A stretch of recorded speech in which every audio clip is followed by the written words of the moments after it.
I'd like to welcome Denis here as the author. Without authors, these things wouldn't happen. And you're writing about a very difficult subject. I was in a conversation earlier on today, this evening, and it was suggested that if you admitted that you had some sort of a connection with coal in the modern world, that you become some sort of a social pariah. So I hope that you don't become a social pariah and this book is a bestseller.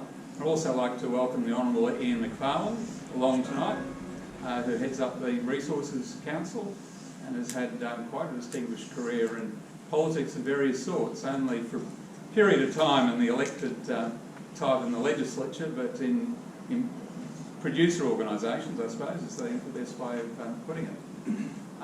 So without more ado, Ian, I'd like to ask you to come up and launch this book. Thanks very much, Denis. Graham, and it's a great pleasure for me to be here amongst some old friends and some younger old friends. Always a Toowoomba-burst in the crowd. Tonight we've got three, just to be sure. It's always great to be at a book launch, and particularly one about one of my favourite subjects, which is coal, and it's can be described in a lot of ways. Some people describe it as God's battery, and I think that's more than appropriate. Energy stored away for millions of years to be released. It's the commodity which is the building block of our community, and without coal, none of us would be able to get around in our cars, etc. And I think it's a sweet irony that these protesters who are bolting themselves to these bits of pipe and other devices are actually bringing themselves closer to coal than most of us do during the day. Coal, of course, has had a great history in Australia, but particularly Queensland, and we obviously underpin the Queensland economy with that commodity and employ directly and indirectly hundreds of thousands of people. And so it's great that someone like Denis has written not only about the history, but I think also about the future of coal, because coal is going to be with us for a very, very long time. A couple of weeks ago went up to central Queensland with a great Queensland entrepreneur and watched him open a mine with a production life of 50 years. So with a bit of luck and a lot of medicine, some of us might be there for that. Rod will be the younger ones amongst us. But when you think that that's only one of many mines in that region, coal's going to be around for a very long time. I concur with Graham's words that perhaps anyone who speaks out on coal is given a special badge to wear as a target. But I think if we don't speak up about these sorts of things, then the truth is quickly buried and the lies quickly dominate. So, Denis, in terms of your association with a very important commodity in Queensland, I congratulate you for writing this book and invite you to say a few words. Thank you.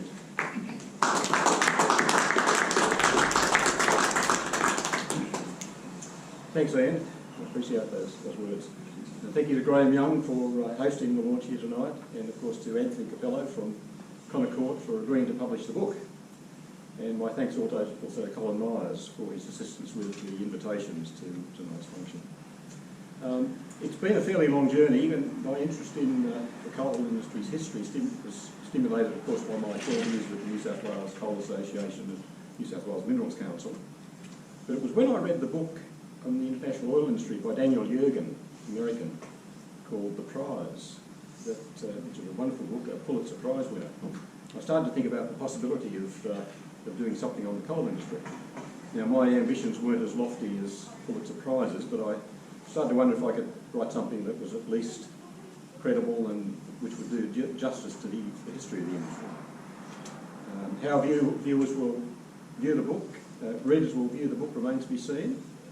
One person who will remain nameless but who shares the same address as me, when asked by our daughter if she had read the book, she said, I've looked at it, it's a bit dry. Another view was reflected in one of Graham Young's promotional blurbs which was sent out, and I quote, he said, Denis Porter has written an enthralling history of the Australian career of coal. I thought, Not sure who wrote that or what I they were haven't read the referring book to. either. Perhaps more appropriate for Dan Brown's Da Vinci Code, but perhaps a bit more, also more encouraging. Maybe the general reaction will be somewhere between a bit dry and enthralling. Now, while I don't pretend to know the industry in the same way as some of you here tonight do, including not knowing a great deal about mining processes and technology and so on, I do hope that the book can be seen as telling a credible story, bringing together many of the major events, developments and conflicts which have marked the history of the industry. There may be some crusty old mine managers and general managers, and even CEOs, who are wondering what an interloper from south of the border is doing writing about the Queensland coal industry. Well, the book is what it is, and there are probably a few mistakes in it, and maybe even a few real clangers, but for those I apologise. When I approached Anthony earlier this year about seeking a publisher, he asked me how long my draft was. And I told him, and his immediate reaction was that it's too long for one book. So we fairly quickly agreed to split it into two. This one up to the 1960s, and a second volume from the 1970s to the present day, which I hope will be published next year, Connor Court willing. As those of you who have been involved in the process will know, getting a book published can be pretty laborious. For the writer, there are the numerous times you have to reread the draft, looking for typos, grammatical errors, and just plain poor writing. And it seems that with every pass through the text, you discover new errors which need fixing, and perhaps whole paragraphs or sections which need to be rewritten or deleted. And for the publisher, I'm sure that there are endless frustrations dealing with writers who are generally less than competent in a whole range of areas. And some readers can be quick to spot an error or omission. Our friend Colin Myers, who was having trouble sleeping recently, so I'm thinking I may help by sending him a copy of the final draft. Now, he certainly wasn't sleeping, because in an instant he came back in a flash with a comment and referring me to page 6, which is a page that listed the major organisations and their abbreviations. And for MIM, I'd simply written Mount Isa Mines Limited. Now, Colin pointed out there was also Mount Isa Mines Holdings Limited, which was formed in the 70s, and then he went into great detail about the company after that, which I won't go into tonight. I thought, crikey, I hope I won't upset all the old codgers who work for MIM. And I wondered what else he was going to find. He's been fairly restrained since then, but I'll have to be careful what I say about MIM in Volume 2. One little problem I found all by myself was when Anthony sent me the draft copy of the front and back covers. Now, that looked good, and I was very happy until I read the words on the back, and the words said, Denis Porter was a former director of the New South Wales Minerals Council. Now, I read that again a couple of times, and I thought, right there, being a bit of an English language pedant, I said, hold on, I'm not dead yet. I mentioned the words to Colin, and his immediate reaction was, at least they didn't refer to the late Denis Porter. Those words are still there, and Anthony, if by some miracle you get round to a second print run, maybe we can have something a little less ambiguous. But then again, maybe by that time you won't need to change them. Trying to cover the long period from the early days of the colony in New South Wales and the early days of Queensland means that not every major event, development, conflict, inquiry, company boss or union leader can be included. No doubt there are many things that readers might feel should be included to make the story more complete, but the story is what it is. And although I've tried to achieve a reasonable balance between coverage of New South Wales and Queensland, for the period up to the 60s, New South Wales was the dominant industry, with far higher production and employment, also much higher rates of disputation, and many more interesting inquiries and royal commissions. So New South Wales therefore accounts for more than 50% of the book, and I make no apology for that. I should also stress there are a number of excellent books which have been written on the Queensland industry, and probably the three most prominent come to mind are Ray Whitmore's 3-volume series, Coal in Queensland, from the industry up to the 20s, Alan Murray's No Easy Field on the West Moreton, and Brian Gallagher's Utah and Queensland Coal, which talks about Utah and particularly its interactions with government, another great book. I've drawn on these, of course, in other publications. I hope I've given them appropriate recognition in the notes. Among the many books, reports, articles and academic theses which have been written on the industry, some approach its history from a certain ideological or political stance. Now, coming from a background with the New South Wales Minerals Council has no doubt coloured my thinking and writing, and while I recognise that no historical book can be completely objective, and there's no such thing really, I hope that the book can be seen as reasonably fair and balanced. I've not attempted to avoid the major problems and disasters in the industry, although, including the tragic safety record which existed for most of its life. I've also tried to avoid attributing blame to one party or another for many of the major problems that the industry has encountered. But I've also not shied away from being critical when I thought it appropriate and referring to the views of others. I guess time will tell as to how the book is judged. In the years leading up to the Second World War, the industry in each state largely developed separately, although there was a reasonable trade in coal from New South Wales into Queensland. It was not until the 1960s, when the Tees and Utah developments in the Bowen Basin got underway, that the competitive links between the two industries, between the two states, came to the fore. Those developments in the Bowen Basin were large-scale, low-cost operations and were now competing with underground mines in New South Wales with much higher cost structures. And by the early 70s, so just beyond this book, the competition between the two states was becoming a major issue for the federal government and the New South Wales government, although less so for Queensland. In 1972, in the final months before the coalition lost power, there were strong concerns in Canberra, which were relayed to, of course, the government, over coal prices and contracts and the impact on the New South Wales underground mines. And of course, by early 73, Gough Whitlam and Rex Connor were announcing the introduction of export controls on all minerals, with coal in particular a target. But more about that in Volume 2. Now, as everyone here understands, the growth in our industry from the late 50s was based on major new long-term contracts to supply coking coal to the Japanese steel mills, the JSM. And the first of those contracts being with several New South Wales South Coast producers, followed of course by Tees Brothers, Peabody Mitsui, TPM and Utah. And with Japanese steel production rising rapidly and the mills dependent on coal supply from the East Coast USA, we had the potential to become a major supplier to the JSM. Of course, we achieved that potential and more in due course. Later, of course, the expansion of our thermal coal production was based on the development of new Japanese power stations, and also on demand from Korea and a range of other countries looking to reduce their reliance on expensive oil from the volatile Middle East. The major Japanese trading companies, Mitsui and Mitsubishi, were also an integral part of that development in Queensland. Mitsui with Tees and then formerly with TPM, and Mitsubishi with Utah. What is probably less known to the general public is at the same time as the Australian coal industry was developing and expanding in the 60s and on into the 70s and 80s, the Japanese coal industry was undergoing massive restructure and decline. And in some ways, the growth in Australia and the decline in Japan were opposite sides of the same coin.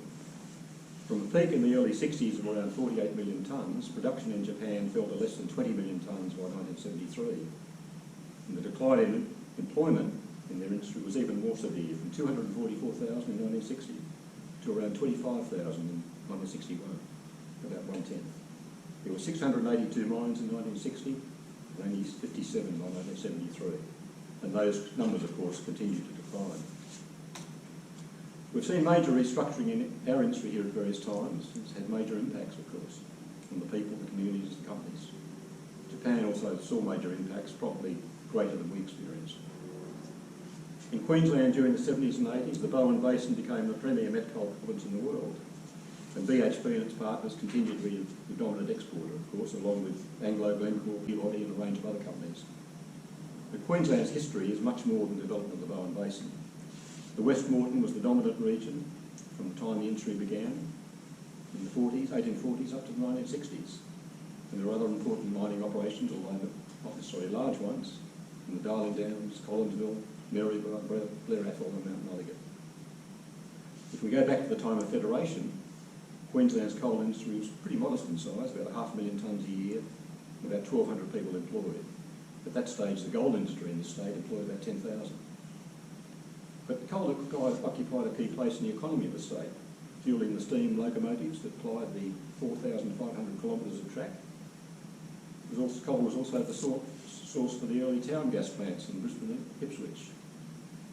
Of course, the development of large power stations was to come later. There was also a modest but important trade in coal to feed coke works, which supplied foundries and factories in the Ipswich and Brisbane areas, and the major metal smelters like Mount Morgan. And coal fueled the steam boilers in many factories, producing a variety of products for the local market. An important part of the Queensland story, of course, has also been the role of the state coal mines.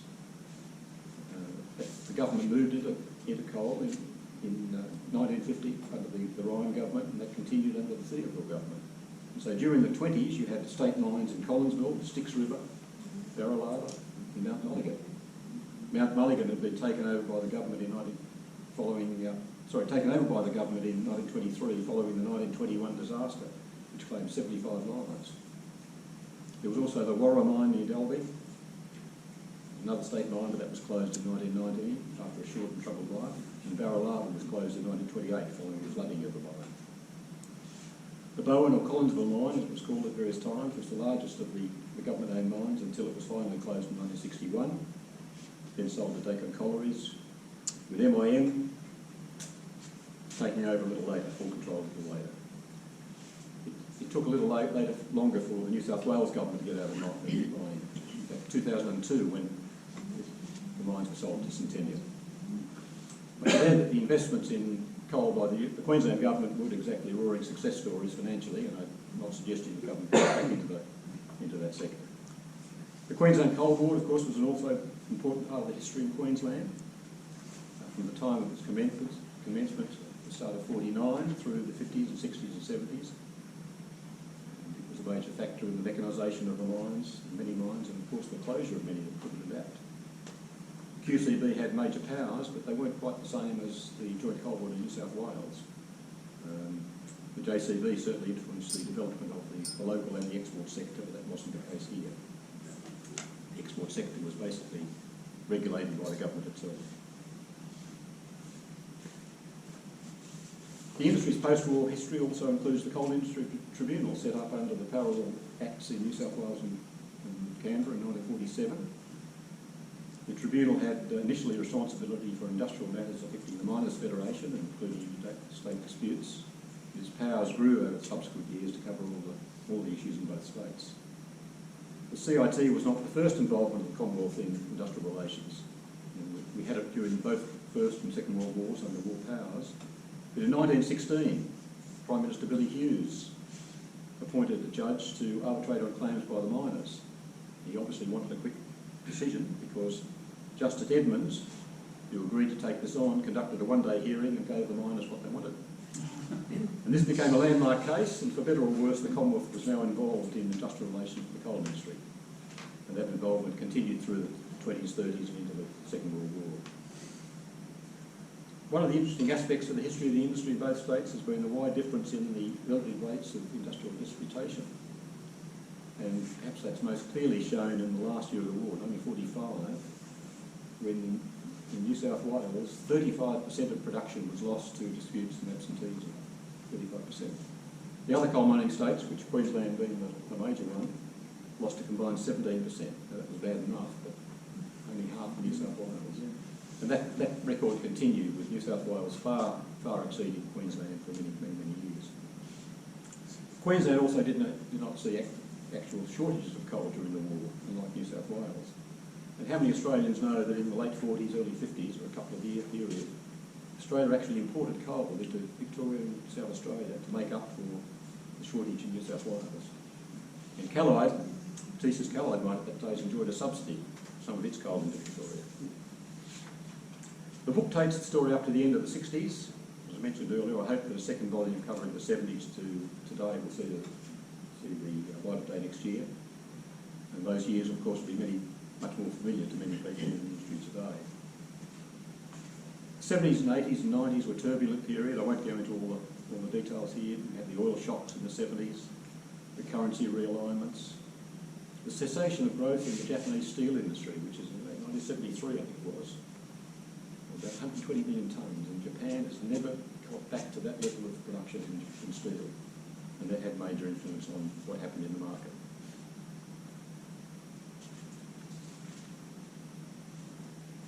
With the coal industry now characterised by some in the community as the main villain in the climate change debate, I hope that the book and the second volume can put the industry in a better perspective, helping readers to understand its history and the role it's played in the nation's development.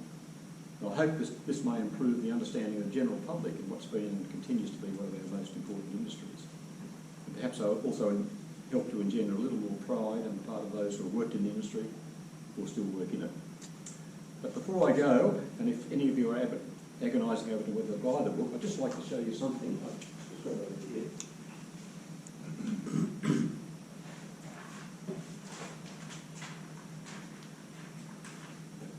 This is a photo I came across just last week. I'll show it to Dean first. But this is a gentleman who may be known to some of you, but I found out his name.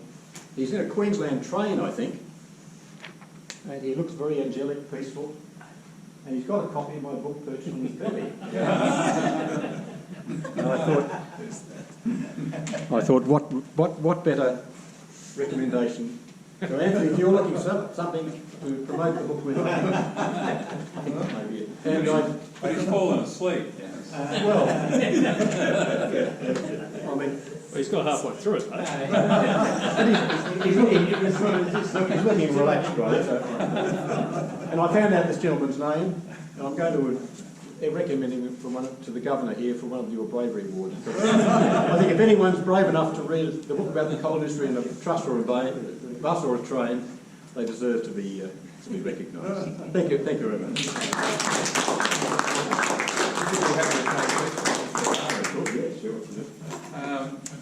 It was very interesting run through the coal industry. I think one of the things that strikes me is that it's not just about coal, it's about how we used to do industrial relations, how governments used to try and centrally plan and own things, how they incompetently regulated. So you're kind of looking at Australian history through the prism of coal. Indeed. It's not really just about coal, is it, the book? So, are there any questions out there that you might want to ask Dennis or Right, I'll kick it off. In going through, you talked about your passion for doing this is to try and address the public knowledge about coal, In the part. current perception. Yeah. So is there anything from the research and going through that? Is there anything currently that's people tout as truth or commonly say that frustrates you the most, that going back through history just isn't true about the history of the coal industry? Because I know there's a lot of things said about, it's bagged a lot. What of those things annoys you the most, having looked at the history of the industry? Ooh. I don't know how to answer that one, but I mean, a lot of debate about coal at the moment is about its role in power generation. There seems to be a general acceptance about met coal in the steel industry, although some companies are becoming nervous about that too. I think that's the focus, that's the preoccupation of a lot of people, that coal is bad, coal-fired power is bad. My own feeling is that we may not see another coal-fired power station built in Australia. I think that, it's becoming increasingly hard to get support, including financial support. But that's a good or bad thing, I'm not questioning that. But personally, I'd like to see us get the best life out of the existing power station, because we've got to make a smooth transition, hopefully, to whatever that new energy future is. Coal may play a big part of that, it may not, I'm not too sure. So that doesn't quite answer your question. Yeah. Well, there's a lack of appreciation for what it has done, and people tend to bag it out. And just be, if there were things that stood out to you in researching it, that in that kind of commentary. Yeah, I mean, coal has been important for Australia for many, many years in all sorts of ways. And as I mentioned with Queensland, even in 1900, at the turn of the century, and about to federate. I mean, it was a small industry, but it was still doing a very important role. I'd like to see that recognised. There's I guess the future of coal, in fact the future of communities as we know today, is very heavily tied to technology and the advancement of technology. So as we go into a carbon-constrained world, carbon capture and storage can certainly put coal on an equal footing to, say, renewables from an environmental standpoint. Yep. Is there a rich technology story in the coal mining industry dating back to Federation to the 60s? Is there a technology story that sort of prevails throughout the history of the coal industry? That there are advancements, because I think this is the thing that today's community doesn't understand. They see it as a big, dirty, profitable sector, but there's a huge technology advancements, in mining, in the use of coal. Is that sort of, is there a thread of a technology story that sort of prevails throughout the last century of the industry? I'm sure there is, yeah. I mean, you're right, there have been huge developments. Power generation now is much more efficient, and the new generation power stations are a step change again. In terms of methane, we've made huge steps there in capturing and using methane from many mines. But just to me, the debate just seems to have gone way beyond that now. I'm thinking even at a safety sort of level in terms of fugitive emissions and what have you. It's led the world in safety. Yeah. There's a rich story there which never gets told, and this would be a beautiful opportunity. In the volume 2, that I've already written, I talk about safety, of course, and I don't acknowledge what's happened in the past, but also there have been huge strides in the industry there. And in research, there's been some very accessible, the Australian industry's research program has been a wonderful success story and continues to do good things. So yeah, there's a lot more we can do there, but my worry is that the debate has just moved way beyond that now. It's, that how we sort of get the cover. Well, I think you need to inform the debate. I think that's part of it.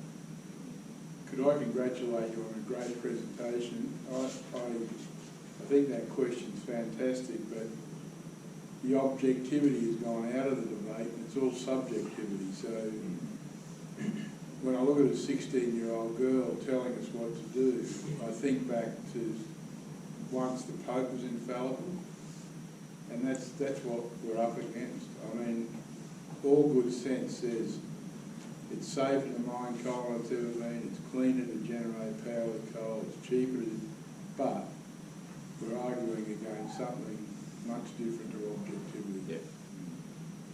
I can't add to that. Listening to you, I wondered where the coal industry would be without the Queensland coal industry, in the sense that you had a greenfields operation effectively in central Queensland, and we've just recently, last week, we had Travis and Baker telling us how the electricity industry got a leg up here because Utah had all this coking coal. They didn't want the lower quality overburden, which Leo Hilscher negotiated to buy for $1 a tonne. And they tried to get out of it. Apparently they thought it was worth $20 a tonne, which was probably a pretty big ask back then, I imagine. So you had that, and you also had Leo managed to leverage the fact that there was coal there to get the miners to give him money to build railways and things like that, which the state didn't have. He was a clever man. But you had this very efficient, very large industry here. What effect did that have on coal around the country, that sort of competition? Did it actually have an effect, or was it just something that acted independently? Oh, well, I mean, the first thing I mentioned here that particularly came to the fore in the 70s, where you had the big mines up here which were low cost, competing for the Japanese market with the high cost underground in New South Wales. But that was difficult. And if you go back to the papers and things were written, there was a lot about telling the Japanese we needed balanced development here. That was code for look after the undergrounds, those poor undergrounds. The open cuts, the Utahs and so on are big enough to look after themselves.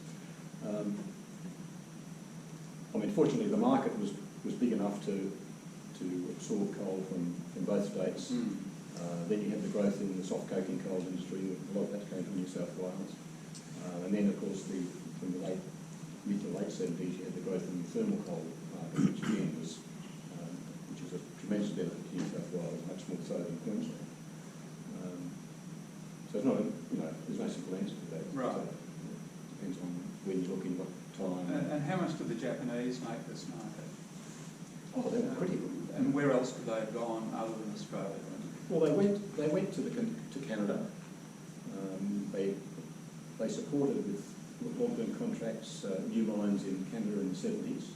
And they also supported a couple of big mines in Canada in the 80s called Quintet and Bullnitz, and underwrote them with huge prices.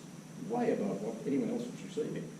And eventually, once those contracts ran out, they brought the prices back, and those mines closed very quickly. But what effect that it had on the rest of the market, I'm not too sure. You know, people will say the Japanese paid through the nose for that coal, but Presumably pressed our price. yeah, and it had an effect. So yeah, the Japanese were critical of the industry. They came in under a lot of criticism, of course, for prices. Some said they induced overproduction in the market. They also supported the growth of the South African industry. Well, a lot of met coal comes out of there, but some does. And the early development of Richards Bay in South Africa was due to the Japanese. So where are the next markets for coal? Well, Where's the next Japan? the next Japan probably is India. China is a difficult one. I mean, it's an important market, but has the Chinese steel industry peaked? It seemed to have peaked a couple of years ago. Maybe it's coming back again. I'm not too sure. But the Indian market... They're still building power stations. Yeah. In terms of met coal, the Indians will probably...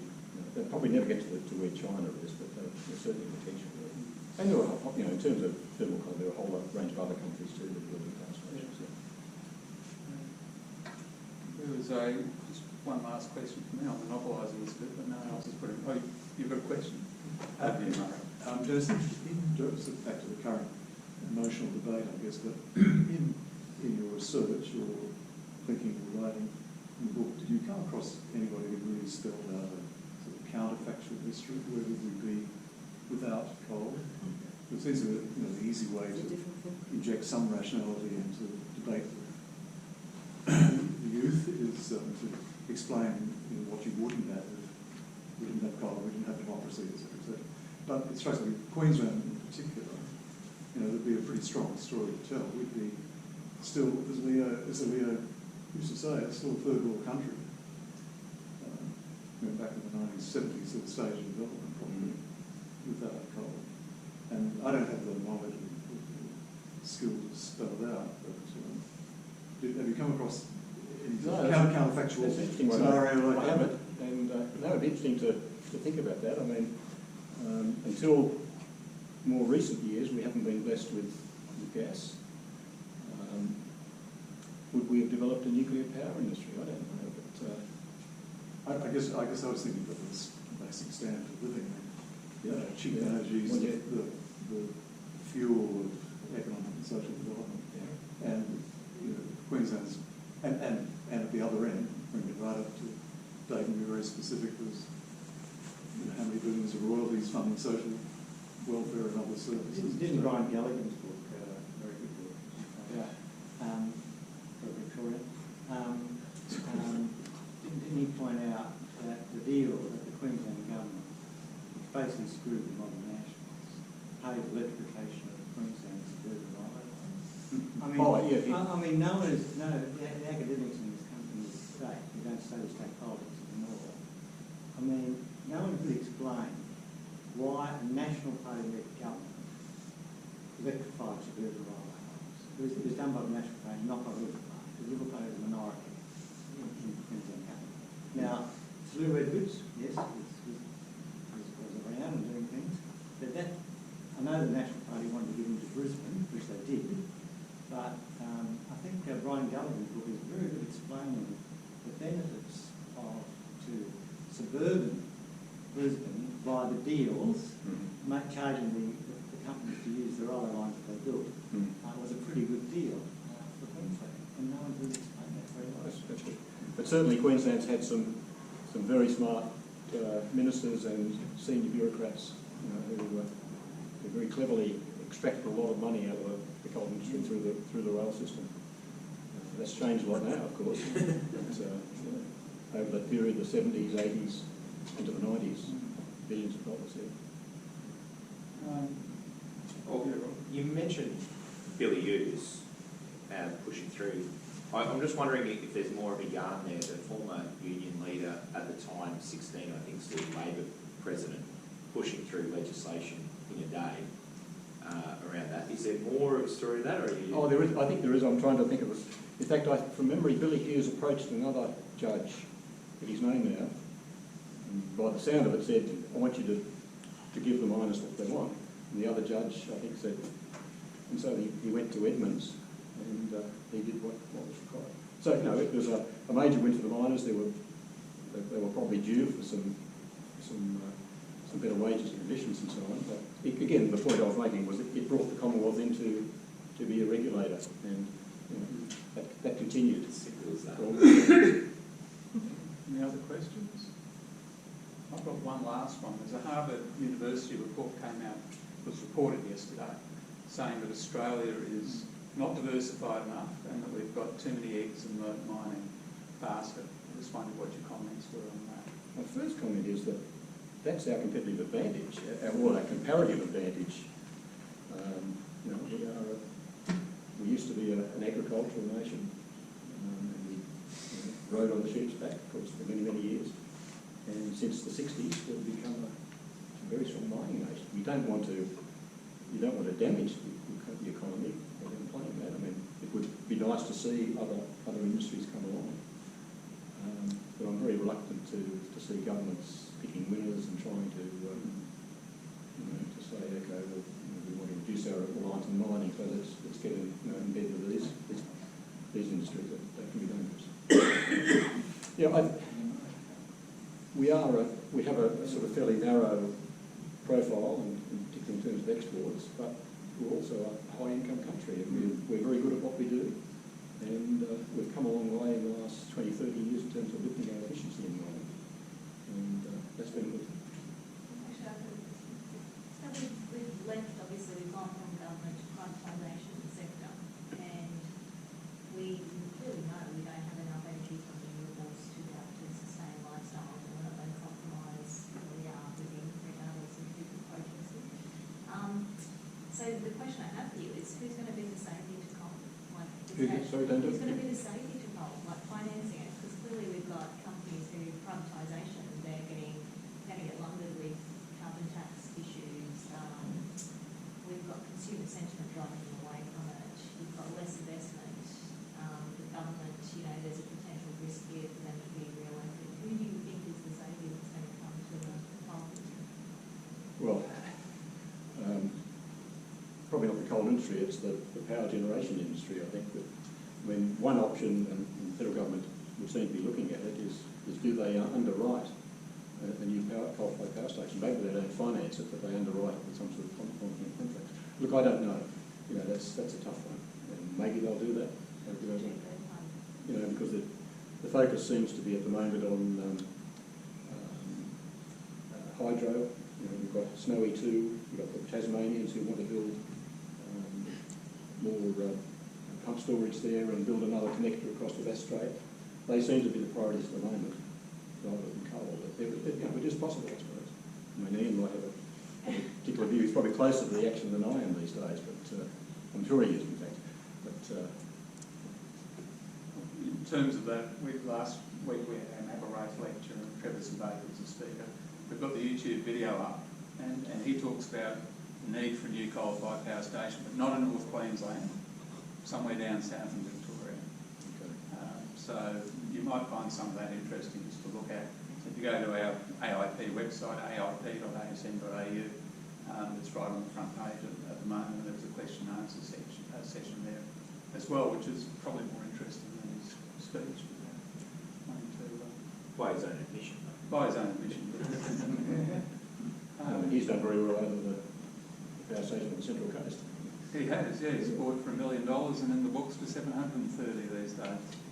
Just shows you what happens when governments get involved in selling assets. Well, thank you very much. I do have Sorry. Yeah, sure, Glenn. There's a resurgence, obviously, of black lung, and I haven't read the second volume yet, but looking at the ages of people that are currently being diagnosed, do you think in your second volume you might be addressing where the breakdown might have been in the health and safety sector that might be attributable to this? Oh, look, Brenda, I'll mention it, but and there have been major inquiries into this. Look, it wouldn't be something I'd go into in detail. I'd certainly talk about the massive improvements in safety, and things like in the 90s you had the Maori disaster here in Gretley in New South Wales, and they led to major inquiries and so on, and the industry really was never the same in terms of safety after that, which is a good thing. Black lung, so, I'll mention it, but I wouldn't go into great deal of It's detail. been very quiet for a long time, but it's just something I want to. It was a blight on the industry, of course, after the war, and one of the good things that John Colwood did in New South Wales was some of the work in that area. Okay, well, Dennis, thank you very much.